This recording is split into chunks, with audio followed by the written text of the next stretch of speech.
Cláudio Rezende tá na área. Primeiro tempo do Atlético. Projeções para o clássico de domingo às 7. Abraço para você, Cláudio. Bom dia. Um abraço, bom dia a você, Cirilo, a todos que nos acompanham aqui no Rádio Esportes da Itatiaia. Quinta-feira, já na reta final de preparação, o Atlético para esse segundo jogo da semifinal.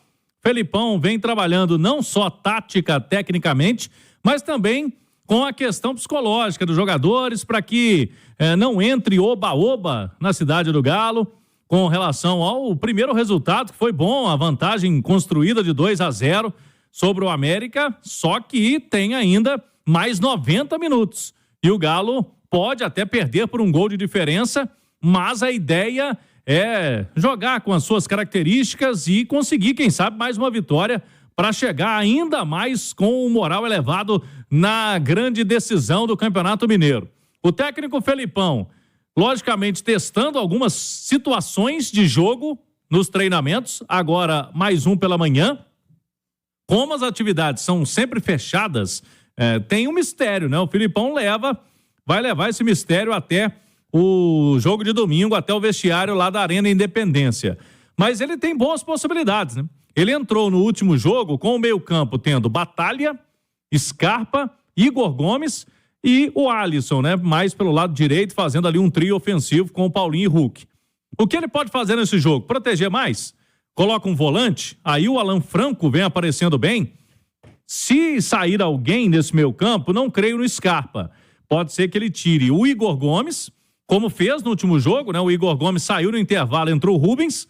Essa é uma possibilidade, ele começar o jogo de domingo com o time do segundo tempo, aí com o Rubens no lugar do Igor Gomes, pode colocar o Alan Franco também.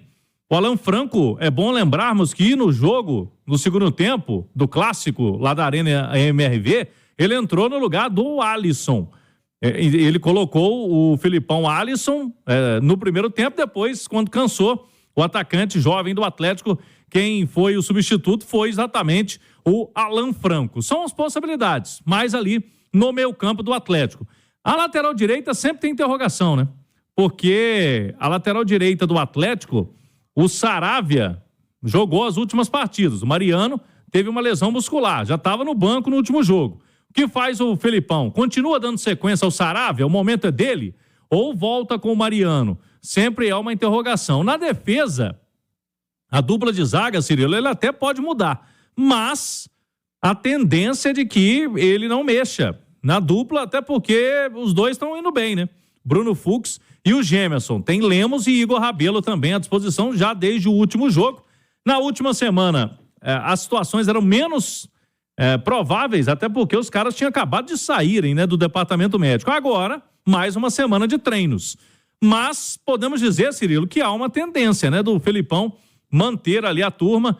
Eu coloco um pouco mais de dúvida na lateral direita, porque quando, no início do ano, os dois estiveram aptos, o Mariano jogou mais. O Mariano foi titular no início do ano até ter a lesão muscular. Depois, o Saravia acabou tendo essa sequência no Atlético. Mas, sem dúvida nenhuma, a formação de meio campo é o principal ponto aí pra gente tentar destrinchar desse Atlético para domingo. Pois é, inclusive é um tema bom para o debate. Muito tem se falado quanto ao Gustavo Scarpa, né? Daqui a pouquinho vamos destrinchar essa situação de meio campo, já no Rádio Esportes Debate. Você participa também lá no YouTube. E o Cláudio trouxe um outro tema importante quanto a essas dúvidas, quanto a essa escalação do Atlético, quanto ao que a gente imagina como um Atlético ideal para a sequência. Primeiramente, Emerson Romano, um abraço, bom dia. Um abraço, bom dia, Cirilo. Tudo bom bem, dia a né, todos. Romano? Tudo bem, graças a Deus. E essa lateral do Atlético, Romano, o Mariano esteve fora por algumas semanas, o Saravia acabou tendo uma sequência. Me recordo que quando a temporada começou, o Saravia foi titular no primeiro jogo, depois o Mariano embalou uma sequência de jogos. Quem é o titular da direita do Atlético, Romano? Para mim, o Saravia, né? Tá tendo uma sequência para poder continuar aí. Agora, conhecendo o Felipão e tendo a vantagem que tem, o Mariano é mais marcador do que o Saravia. Eu não me surpreenderia se aparecesse o Mariano aí como titular no domingo diante do América, não. Alexandre Simões, um abraço, bom dia, Simões. Bom dia, Cirilo, Romano, Cláudio, que acompanha a gente. Cirilo, só um detalhe aqui, no último jogo eu disse que o Mariano estava no banco, ele não ficou no banco, ele estava disponível, Sim. Mas até porque tinha mais opções, né, o Mariano não foi. Já estava liberado pelo Estava liberado, mas médico. não foi, Boa, Cláudio. Simões, você é mais Mariano ou mais Saravia para a titularidade do Atlético? Olha, o Cirilo, o Mariano é mais jogador do que o Saravia, né? Eu acho que, assim, as funções que são exigidas de um lateral, acho que o Mariano entrega melhor. Mas isso, a gente olhando o lado técnico, né?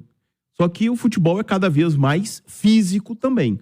E a gente sabe de todas as limitações físicas que o Mariano tem, né? O Mariano já tem o quê? Umas 2 temporadas, Cláudio, que ele não consegue ter uma regularidade, né? O Mariano já tem aí seus 37 anos. Então, Pois as lesões têm atrapalhado demais o Mariano, né? Então ele não consegue ter uma regularidade de titular do Atlético, como aconteceu, por exemplo, em 2021, né? Em 21 ele jogou mais ele vezes. Jogou mais, mas 22, 23, ele já sofreu demais com lesões. O ano passado, a gente pode dizer que ele era o titular, mas os 2 jogadores atuaram mais ou menos o mesmo número de jogos. Sim, E eu acho que a tendência é que continue assim. Como o Romano colocou, o Mariano ele tem um poder de marcação melhor, né? O Saravia é meio que uma incógnita, né? Você pode esperar tudo dele, né? Às vezes ele faz umas jogadas, parece que é o Leandro, né? Um lateral direito que teve no Flamengo nos anos 80, e às vezes ele dá algumas presepadas. O Mariano é um jogador mais regular, tem essa questão física, mas tem uma recomposição melhor. E pelo desenho do jogo, em que o Atlético tem uma vantagem muito grande, tá? Eu acredito que o Filipão, aliás, com certeza o Filipão terá preocupações defensivas também, porque ele não precisa buscar nada, né? Eu acho que a estratégia principal dele é se armar para defender o que ele já tem. E jogar dentro do estilo que ele adora. Quem vai ter que atacar é o América, né? Exatamente. Aí deixar espaços, ele ocupar esse espaço, ele gosta de um Atlético mais reativo, né? Eu sou muito fã do Mariano, acho o Mariano um grande jogador. Entre os dois, eu prefiro também o Mariano para jogar na direita do Atlético, mas essas questões físicas são importantes de serem pontuadas, né, Rezende? Com certeza, e por isso até há uma tendência de que o Filipão não mexa no sistema defensivo. No meio campo, até por isso vocês falaram aí, né, vocês destacavam, o Filipão gosta de um time reativo, que gosta, né, tem um contra-ataque, e aí ele pode reforçar, sim, com o Alan Franco.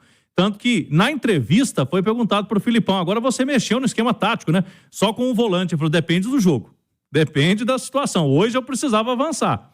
Então, aquele jogo, né, Romano? Ele precisava fazer gol. Agora, quem precisa vir é o América. Exatamente. Então, pode ser que ele faça um esquema com 2 volantes. Eu até não acredito no Filipão com esse esquema de um volante só, no Brasileiro, numa sequência de jogos no Campeonato Brasileiro. Ano passado, vocês se lembram, praticamente todos os jogos o Filipão ia com 2 volantes.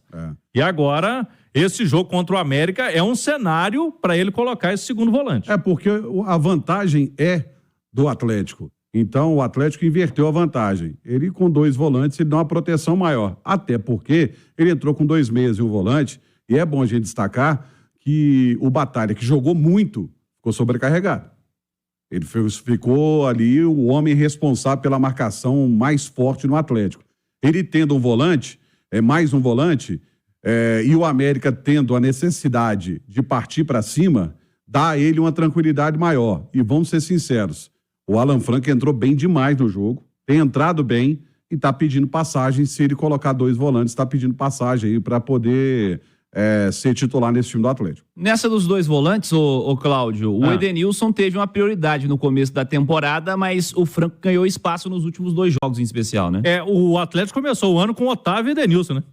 Sim. E hoje o Batalha é titular absoluto e o Franco aparece como o segundo mais provável aí. O Filipão vem usando, né, o Franco nos últimos jogos e vem jogando bem. Então, como a gente fala, né, o elenco talvez em 8, 9 jogos o Atlético já mexeu, principalmente o seu meio de campo. Começaram bem, né? Começaram com prioridades no time, Otávio e Edenilson, e agora já tem Batalha e Alan Franco. E é uma situação também, assim, diferente, porque o Filipão no ano passado, né, ele fez uma transição de 23 para 24, mas de toda forma, ele assumiu em 23 já com o bonde andando, né? Em pleno brasileiro. No lugar do Cudê.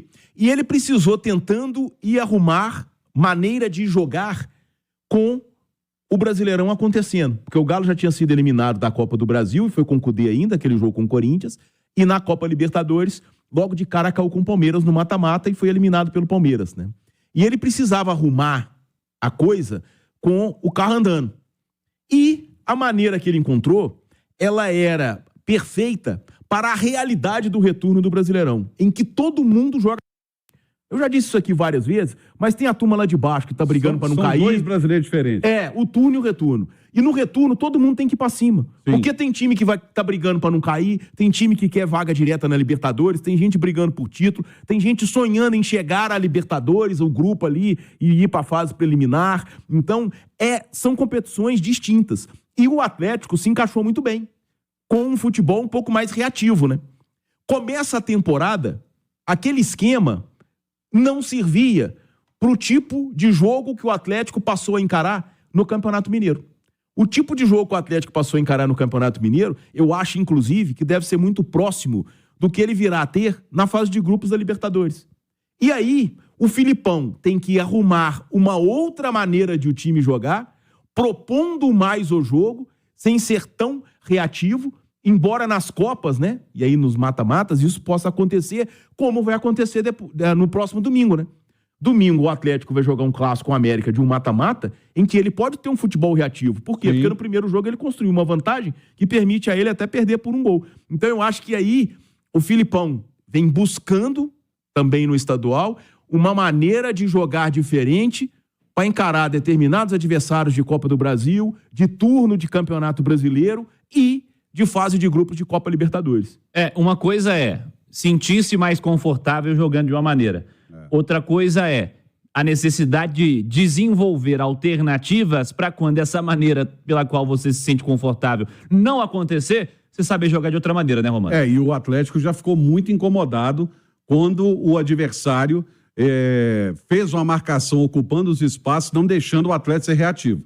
Aí obrigando o Atlético a mudar a sua forma de jogar, a forma que o Filipão gosta. Você vai se lembrar, contra o Vasco foram assim os 2 jogos, contra o Coritiba foi assim, contra o Cruzeiro foi assim.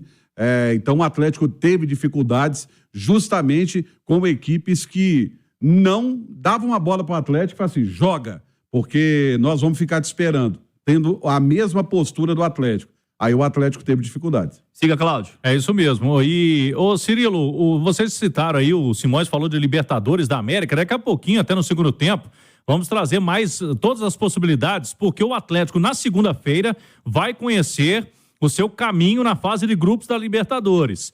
E hoje à noite, o último confronto, hein? Definindo aquela equipe que vai ocupar a última vaga na fase de grupos. É o duelo entre o Nacional do Uruguai contra o Always Ready da Bolívia. Always Ready que tem sua cidade, né? O seu estádio é na altitude mais elevada da Copa Libertadores da América. Hoje joga fora de casa. Então, daqui a pouquinho a gente vai trazer os detalhes, porque desse pote 4 vai sair o primeiro adversário do Galo. Na primeira semana de abril, o Galo vai fora de casa. E atenção, Cirilo, dos 8 times prováveis, o Atlético tem 4 possibilidades de chilenos. Então, a metade de chance de pegar um chileno nesse primeiro jogo da Copa Libertadores. E o Botafogo, que classificou ontem, também pode ser esse adversário, porque o Botafogo está lá firme e forte no pote 4 agora da Libertadores, Cirilo. O estádio municipal de El Alto está a 4.070 metros acima do nível do mar. O nome já diz tudo. Já indica. É bom evitar esse Always Ready aí. Nacional do Uruguai até morrer, né, Rezendão? Hoje foi 1-0 pro Always Ready, né? Jogando em casa.